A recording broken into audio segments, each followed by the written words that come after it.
बे हाबानि बा बे थासारि बा बे खुंफुंनायनि गेजेरजों बर' माहारियाव जि मोनसे हिंसा हिंसि दंमोन बेखौ जोङो गैया खालामनांगौ। दिनै मोनथाम गोरोबथा मोननायनि उनाव जाय समाव जोङो बिदा फंबायजों सैलायलायामोन, नांलायलायोमोन, नेरायलायोमोन, दिनै न'खरसे न'आव जोङो जि आफादनियानो जाया मानो, हाथियार लाग्रा आफाद, गणतान्त्रिक आफाद, जोङो ज' जिरायनानै दिनै ओंखाम जालायनो हानाय, बाथ्रा रायलायनो हानाय, साहा लोंलायनो हानाय, गोरोबलायनाय सान्थि परिबेस जोङो दिनै मोननो हाबाय। आरो बिदा फंबायनि गेजेराव दिनै अनलायलायनाय, बिसास, निमाहा होलायनाय जि जालांबाय हारिनि सार्थआव सोमावसारनायाव जोंनि गेजेराव गोरोन्थि माखासे डेम'क्रेटिक आरो नन डेम'क्रेटिक बे कनफ्लिक्टआव जोङो खहा जाबाय, बेखौ दिनै निमाहा होलायनायनिबो परिबेस फैबाय। दा बेखायनो आं सानो जे जोङो रावखौबो थांखिनानै उदखारि बेरेखा सान, सोरखौबा जोङो उदखारि साजायनानै खुंफुंनाय बे हाबाफारि नङा। गोबां समाव बे खोथाफोरखौ मानसिफ्रा कमेन्ट होयो, अपिनियन होयो, जायफोरा खोथाफोरखौ गोथौयै साना। दिनै जोङो बे हाबाफारिखौ बेबायदि जोङो दिबस हिसाबै जुदि लानानै फालियामोनब्ला दिनै जोंनि गेजेराव दाबो बिदा फंबायनि गेजेराव बे जे गोरोन्थि सानलायनाय जे मोनसे कनफ्लिक्ट, बे कनफ्लिक्टआ जोबनाय नङामोन। खोथाफोरखौ साज्रां साननाया थिग नङा, गोथौयै साननांगौ। आरो बेखायनो दिनै जोङो गोरोबलायनाय, अनलायनायनि मोनसे थासारि लाबोनो हादों। जोहोलाव सोमब्ला बसुमतारिया जि परिबेसाव बर' हारिखौ दैदेनदोंमोन, सासे संग्रामि, सासे दाद गोसोनि जि पिलार हिसाबै, आरो दिनै फैयै फैयै जोङो बे मोनसे मोजां गेरेमसा बर' माहारि दानायनि जि मोनसे लामा हान्थिनायाव बर' हारिनि नैबे आथालखौ जों मोनफैदों। बेखायनो दुलाराय बर' फरायसा आफादा दिनैनि बे सानाव जोहोलाव सोमब्ला बसुमतारिखौ गोसोखांदों। आरो दिनै जोंनि बड'लेण्डआव, आसामाव बा बर' मैखोम ओनसोलाव गोजोननि थासारिया दिनै फैबाय, सान्थि परिबेस फैबाय। गासैबो आफादफोरा ज' लोगो नांनानै दिनै सावरायलायनो हानाय, हारि दानायनि थांखि लानो हानाय, बड'फानि आदर्शजों गेरेमसा माहारि दानाय, थां आरो थांनानै थानो हो बे बान बुंथायखौ लानानै हाबा मावनो हानाय परिबेस फैबाय। खिन्थु दिनैबो दाबो मुलुगनि गुबुन गुबुन खनायाव दिनै दावहा जागासिनो दङ। दिनै रासिया इउक्रेन दावहाया जोबाखै, इजराइल गाजानि दावहाया दाबो सोलिगासिनो दङ। आरो बावैसो कम्ब'डिया आरो बेंककनि गेजेराव मोनसे मन्दिरखौ लानानै बे कनफ्लिक्ट जादों।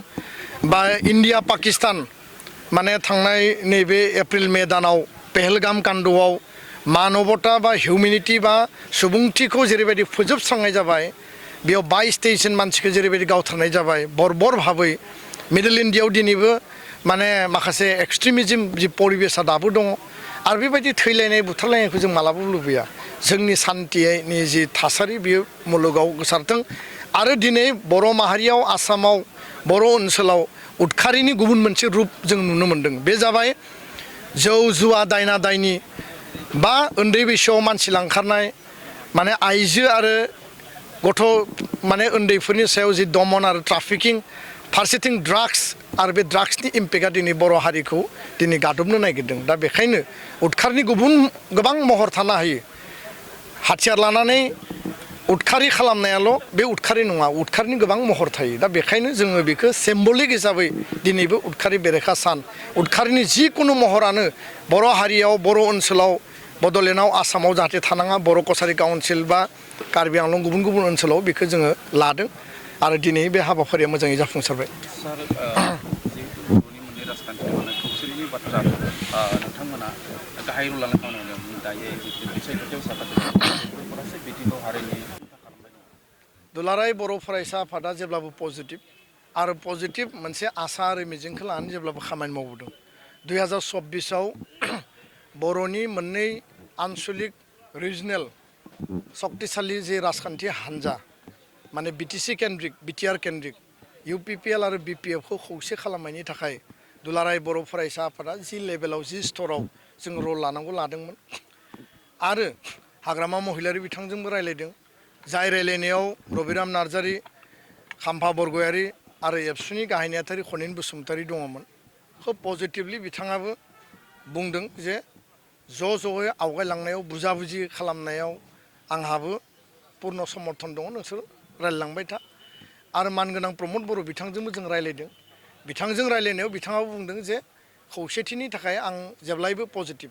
बेनिखायनो खेबथाम खेबब्रै दिल्लीयाव, सिलिगुरियाव, धालिगाव क'क्राझाराव गुवाहाटियाव रायलायनाय जादोंमोन फैयै फैयै नभेम्बर डिसेम्बराव बे रायलायनाया माने थाबथादों आरो रायलायनाया थाबथानायनि गुबै जाहोना जाहैबाय जे बे रायलायनायाव पजिटिभ मोनसे दृष्टिभंगि लानानै आवगायदोंमोनब्लाबो सिडली बाइ इलेक्सन फैनायनि उनाव बे इलेक्सनाव बिसायख'थियाव बायदिसिना खोथा बाथ्रा दान्थे बिदान्थे नांलाय खमलाय जानायनि थाखाय दुलाराय बर' फरायसा आफादा जाहाथे बे सिटुएसना एसे नर्मेलाइज जायो बे रेस्ट्रेन्ट जालायनांगौनि थाखाय जों आपिल खालामदोंमोन फैयै फैयै दा बिटिसि इलेक्सन फैगासिनो दङ 1.5-2 मासनि उनावनो जागोन बे खोथाखौ लानानै पुनर फिन हाग्रामा महिलारि बिपिएफनि आफादगिरिया गावनि माने आपिल खालामदों जे खौसेथिनि जे बाथ्रामोन बेखौ रायलायफिननांगौ प्रमद बर' बिथाङाबो बुंदों जे खौसेथिखौ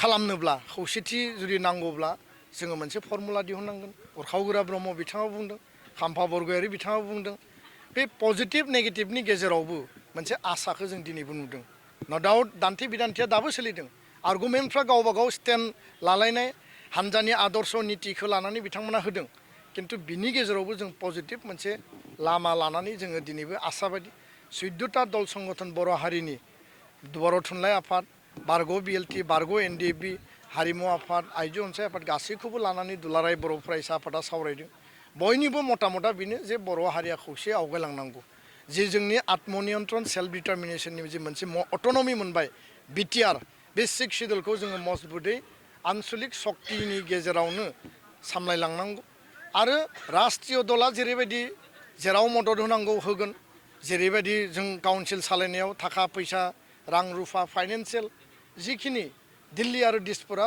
रेसपन्सिबिलिटि दङ बेखौ मावफुंगोन दा बेखायनो जोंनि आपिला बेनो जे जाहाथे दान्थे बिदान्थेनि गेजेराव जाहाथे आक्रमण आरो प्रत्याक्रमनि गेजेराव खौसेथिनि आधारा जेब्लाबो थायो आरो फैबाय थानाय 15 आगस्टनि उन सिगां बर'नि मोन 14 आफादफोरखौ लानानै फिन जों सावरायफिनगोन मोननैबो हान्जानिसिम जोंनि मेसेजआ क्लियार जे बबेबा नङा बबेबा स्तराव दैदेनगिरिफोरनि गेजेराव सावरायफिनलायनायनि परिबेस खालामलायनो हायो नामा आरो बे परिबेसखौ बिल्ड आप खालामनायनि थाखाय बयबो जाहाथे पजिटिभलि लालायलायोब्ला आरो 30टा गुबुन गुबुन हारिनि दल संगठनफोरखौ लानानै जे सिसिबिटिआर आफाद दङ बिथांमोनजोंबो जों सावरायगोन दा बेखायनो आपिला जेब्लाबो थागोन मेडियायाव जि आपिल बास्तबावबो बेनो आरो टेबोलावबो बेनो दुलाराय बर' फरायसा आफादा जोङो बुंनायनिख्रुइ प्रेक्टिकेलि बांसिन खामानि मावो आरो प्रेक्टिकेल फिल्डआव खामानि मावनो थाखाय दैदेनगिरिफ्रा मोननै दोलोनि दैदेनगिरिफ्रा